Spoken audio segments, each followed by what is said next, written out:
ನಾನು ಇವತ್ತಿನ ವಿಡಿಯೋದಲ್ಲಿ ನಮ್ಮ ದಕ್ಷಿಣ ಭಾರತದ ಅದರಲ್ಲೂ ಕರ್ನಾಟಕದ ಪ್ರಧಾನ ಧಾನ್ಯವಾಗಿರುವಂತಹ ರಾಗಿಯನ್ನು ಬಳಸ್ಕೊಂಡು ರಾಗಿ ಇಡ್ಲಿ ಮತ್ತು ರಾಗಿ ದೋಸೆನ ಮಾಡ್ತಾ ಇದ್ದೀನಿ.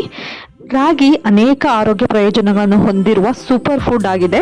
ಇದರಲ್ಲಿ ಸಾಕಷ್ಟು ಫೈಬರ್ ಮತ್ತು ಅಗತ್ಯವಾಗಿರುವಂತಹ ಪೋಷಕಾಂಶಗಳು, ಜೀವಸತ್ವಗಳು ಮತ್ತು ಖನಿಜಗಳಿಂದ ಸಮೃದ್ಧವಾಗಿದೆ.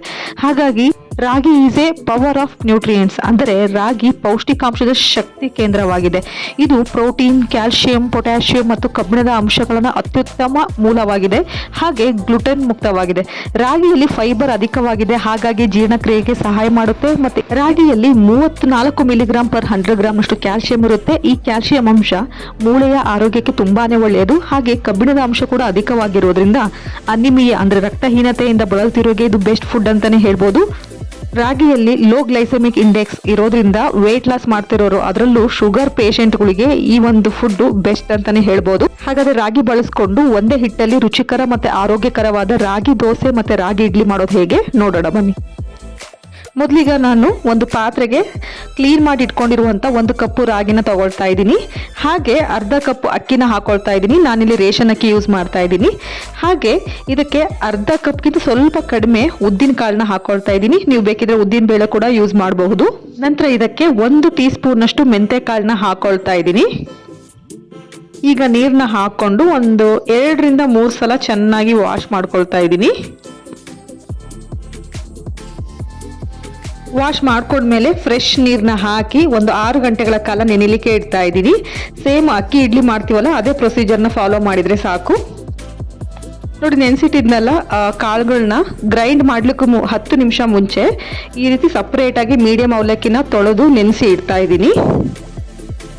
6 ಗಂಟೆಗಳ ಕಾಲ ನೆನೆಲಿಕ್ಕೆ ಇಟ್ಟಿದ್ನಲ್ಲ ರಾಗಿ, ಅಕ್ಕಿ, ಉದ್ದಿನ ಬೇಳೆ, ಮೆಂತೆ ಕಾಳು ನೋಡಿ ಚೆನ್ನಾಗಿ ನೆಂದಿದೆ. ಈಗ ಇದೇ ನೀರಿನಲ್ಲಿ ಒಮ್ಮೆ ಇದನ್ನ ವಾಶ್ ಮಾಡಿಕೊಂಡು ನೀರನ್ನ ಬಸಿತಾ ಇದ್ದೀನಿ.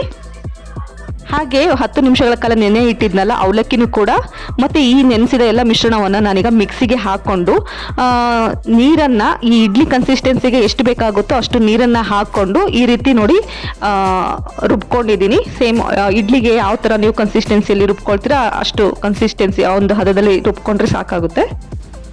ನಂತರ ಈ ರುಬ್ಬಿದ ಹಿಟ್ಟನ್ನು ನಾನು ಒಂದು ಪಾತ್ರೆಗೆ ಟ್ರಾನ್ಸ್ಫರ್ ಮಾಡ್ಕೊಳ್ತಾ ಇದ್ದೀನಿ. ಈ ರುಬ್ಬಿದ ಹಿಟ್ಟನ್ನು ಈಗ ಒಮ್ಮೆ ಈ ರೀತಿ ಚೆನ್ನಾಗಿ ಮಿಕ್ಸ್ ಮಾಡ್ಕೊಳ್ತಾ ಇದ್ದೀನಿ. ನಂತರ ಇದನ್ನು ನಾನು ಒಂದು 8 ಗಂಟೆಗಳ ಕಾಲ ಅಂದರೆ ಓವರ್ ನೈಟ್, ಒಂದು ನೈಟ್ ಫುಲ್ಲು ನಾನು ಫರ್ಮೆಂಟ್ ಆಗಲಿಕ್ಕೆ ಇಡ್ತಾ ಇದ್ದೀನಿ. ಅಂದರೆ ನೈಟ್ ರುಬ್ಬಿದ್ರೆ ಬೆಳಗ್ಗೆ ನಾನು ಇದರಿಂದ ಇಡ್ಲಿ ದೋಸೆ ಮಾಡ್ತೀನಿ. ನೋಡಬಹುದು ನೀವು ಹಿಟ್ಟು ಎಷ್ಟು ಚೆನ್ನಾಗಿ ಉಬ್ಬಿ ಬಂದಿದೆ ಅಂತ, ಅಂದರೆ ಫರ್ಮೆಂಟ್ ಆಗಿದೆ ಅಂತ. ನಾನಿಲ್ಲಿ ಯಾವುದೇ ಸೋಡಾ ಅಥವಾ ಇನ್ನೂ ಫ್ರೂಟ್ ಆಗಲಿ ಯೂಸ್ ಮಾಡಿಲ್ಲ. ಕೇವಲ ನ್ಯಾಚುರಲ್ ಇಂಗ್ರೀಡಿಯೆಂಟ್ಸಿಂದನೇ ಇದು ಇಷ್ಟು ಚೆನ್ನಾಗಿ ಉಬ್ಬು ಬಂದಿದೆ. ಅಂದರೆ ಇದು ಕೆಮಿಕಲ್ ಫ್ರೀ ಹಿಟ್ಟು ಅಂತಲೇ ನಾವು ಹೇಳ್ಬೋದು. ನಂತರ ಈ ಹಿಟ್ಟನ್ನು ಸರೋಗೆ ಮಿಕ್ಸ್ ಮಾಡಿ ಇದಕ್ಕೆ ನಾನು ರುಚಿಗೆ ತಕ್ಕಷ್ಟು ಉಪ್ಪನ್ನು ಹಾಕ್ಕೊಂಡು ಅಗೇನು ಒಮ್ಮೆ ಹಿಟ್ಟನ್ನು ಚೆನ್ನಾಗಿ ಈ ರೀತಿ ಮಿಕ್ಸ್ ಮಾಡ್ಕೊಳ್ತಾ ಇದ್ದೀನಿ. ನಾನಿಲ್ಲಿ ಇಡ್ಲಿ ಮಾಡಲಿಕ್ಕೆ ಇಡ್ಲಿ ತಟ್ಟೆಗೆ ಮೊದಲು ಆಯಿಲ್ ಗ್ರೀಸ್ ಮಾಡ್ಕೊಳ್ತಾ ಇದ್ದೀನಿ. ನಂತರ ಹಿಟ್ಟನ್ನು ಒಂದು 3/4 ಭಾಗ ಅಂದರೆ 1/4 ಭಾಗ ಹಾಕ್ಕೊಂಡ್ರೆ ಸಾಕಾಗುತ್ತೆ. ಸೊ ಹಿಟ್ಟು ಅಂದರೆ ಇಡ್ಲಿ ಬೆಂದ ಮೇಲೆ ಉಬ್ಬಿ ಬರೋದ್ರಿಂದ ನಾವು 1/4 ಭಾಗ ಹಾಕ್ಕೊಂಡ್ರೆ ಸಾಕಾಗುತ್ತೆ. ತುಂಬ ಫುಲ್ ಹಾಕೊಳ್ಳೋದು ಬೇಡ.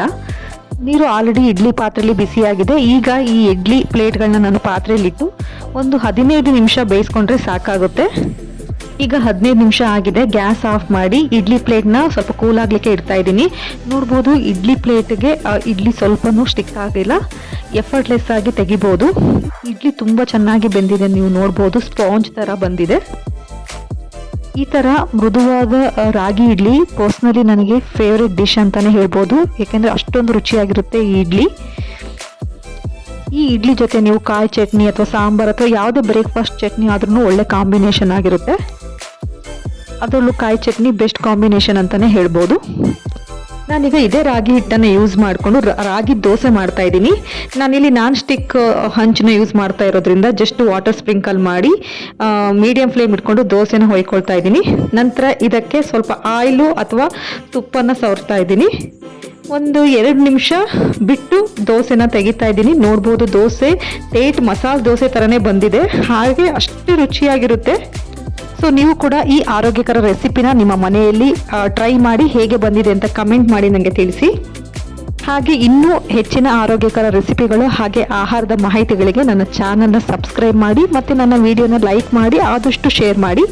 So eat healthy, stay healthy ಅಂತ ಹೇಳ್ತಾ ಈ ವಿಡಿಯೋನ ಎಂಡ್ ಮಾಡ್ತಾ ಇದ್ದೀನಿ. Thank you.